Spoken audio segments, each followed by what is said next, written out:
মানুষ নাকি এইরকম করে ক্যামেরা বন্দি করে হুজুর কান্নাকান্দি করে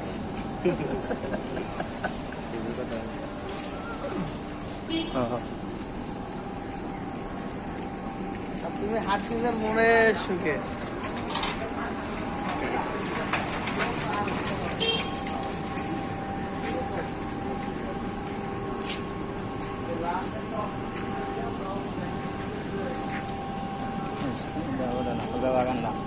এটি দ্বারা আমরা তিনজনে একটা শুট নেই দাঁড়াবো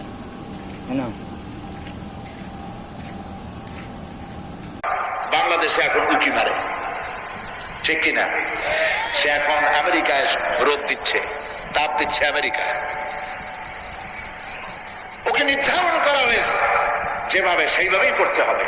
পানি বলেন, পাহাড় বলেন, পাখি বলেন, চন্দ্র বলেন, গ্রহ বলেন, নক্ষত্র বলেন, সব জিনিস বাই হুক অ্যান্ড ক্রুক আল্লাহর হুকুম মানতে বাধ্য।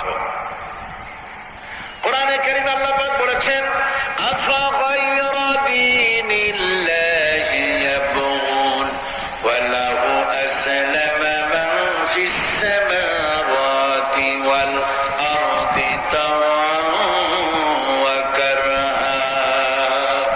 আল্লাহর দেওয়া জীবন ব্যবস্থা ছেড়ে দিয়ে তোমরা কি অন্য কোন মতবাদ তালাশ করো? ওয়া লাহু আসলামা মান ফিস সামাওয়াতি ওয়াল আরদ, অথচ আকাশে যা আছে, জমিনে যা আছে, সব আনুগত্যের মস্তক আমার সামনে অবনত করে দিয়েছে। সুবহানাল্লাহ।